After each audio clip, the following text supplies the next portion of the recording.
I was actually meant to have started this video last night, but on the way home from work, this happened. You have got to be kidding me. That is... Oh.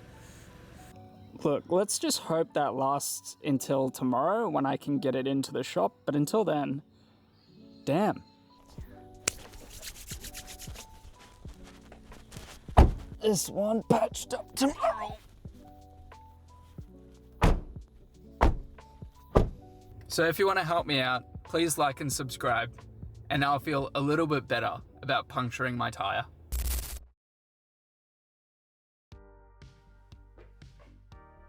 So we've gone for the iPad Air M3. I found a great deal on it, seeing that the M4 only just released about a month ago, and it was purchased with the intention of being a bit more of an on-the-go work device as opposed to my M4 MacBook Air. But I thought I could really put this to the test by making this my primary work device for the next 7 days. So that means no MacBook, no desktop, just my iPad. I mean, it is powered by the impressive Apple M3 chip, so it shouldn't be that hard, right? In the box of the iPad Air M3, you've got the tablet itself, and this thing is crazy thin. It also came with a USB-C cable, as well as a 20-watt wall plug. It's meant to be here, but I lost it. Now, in saying that, I wouldn't have packed it anyway. I generally pack my Signet 65-watt laptop charger because it has a built-in retractable USB-C cable. It's super convenient and it takes up less space in my everyday carry. But coming from my rig of a desktop and my M4 MacBook Air, I was definitely not going to use it as a tablet by itself. So I also picked up this keyboard case from Signet. It's a case that's meant to give it a bit more of a form factor of a laptop. This is connected via Bluetooth, so there's no direct connection to the tablet. But if I want to use the tablet without the keyboard, it magnetically detaches. And if I was going to really sink my teeth into the ecosystem, I also bought a stylus. Now, I didn't go for one of the official Apple pencils, instead I opted from this stylus from ESR. It's meant to mimic the USB-C Apple Pencil variant. It's even got Find My built into this thing.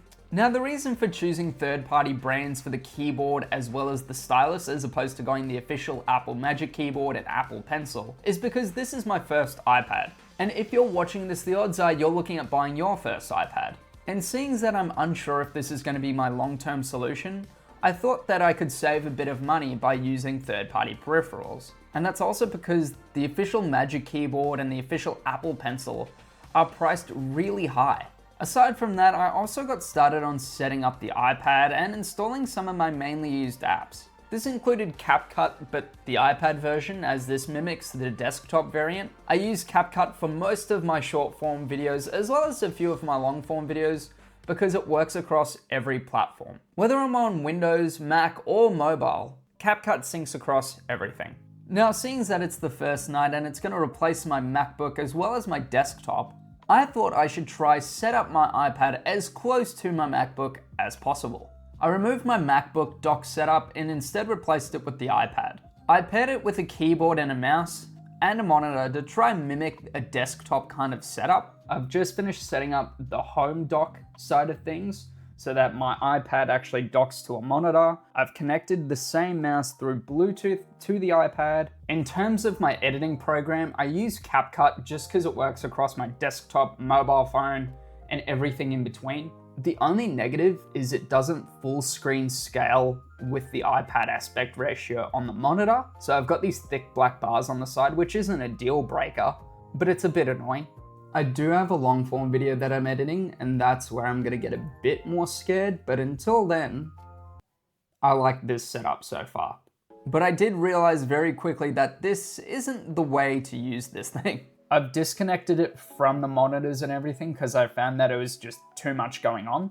But it just took 30 seconds for the iPad to take the clip from the SD card and put it in a timeline without doing anything to it. It was a 6-minute clip at 5 gigabytes from the Sony ZV-E1, so a full frame camera, recording in log with the color profile already added into it. This is making me nervous for the week ahead.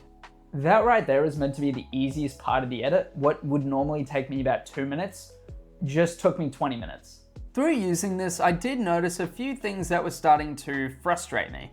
One of them being this keyboard and trackpad setup. I noticed that the trackpad input wasn't as direct or fluid, which when editing and doing some of my thumbnails, I found it to be quite frustrating.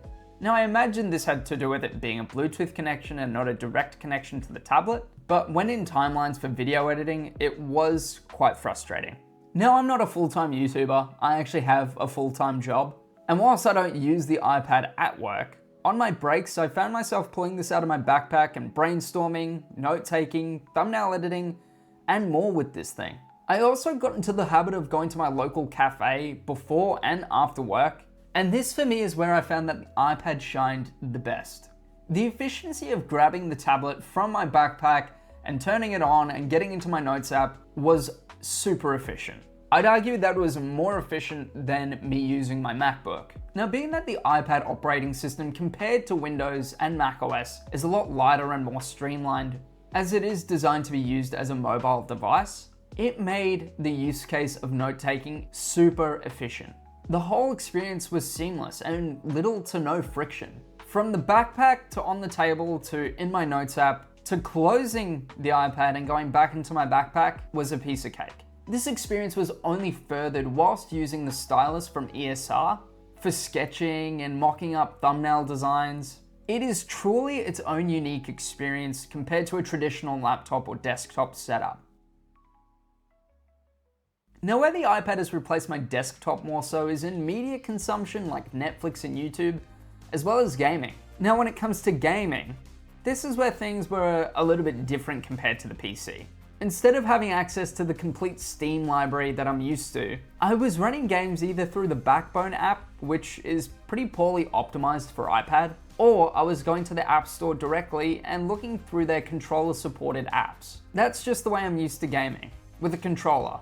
I did find a few games that supported controller, including Brawlhalla and Call of Duty Mobile, and playing these games with either the 8-Bit Do Ultimate 2 or the Backbone was a great experience. And not having a keyboard fixed to it at all times like a laptop just meant I can use it like a screen. The overall package was a lot more compact and usable compared to a standard laptop. Now, with all the good that's come with this iPad Air over the last week, the blaring thing that would probably stop me from making this my everyday device is the battery life. When this iPad is spec'd out to the way I like it with a keyboard, mouse, and the occasional Bluetooth controller at times, I'd find myself almost always charging it between 4 PM and 6 PM when it was on 20%. The iPad in the past has been intended for the note-taking device, the art device where you can draw your sketches and do some animation. The iPad was never intended to be this gaming, video editing hybrid machine.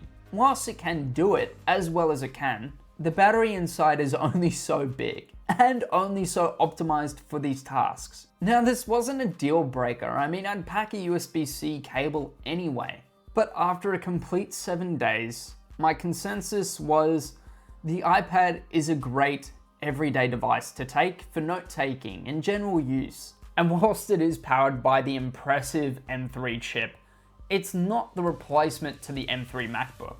So if you're in the market for a device that can do your note-taking, that can do your media consumption from Netflix and YouTube, that can also be used with the stylus for sketching and artwork, there is no better device than an iPad. And you'll get a lot of these features even on the base model. But if you like this video, please like and subscribe. We're trying to hit 50,000 subscribers before the end of the year. Can we do it? Can you help me do it? And let me know in the comments below if you can see the value in iPads. I'll see you in the next one. Peace.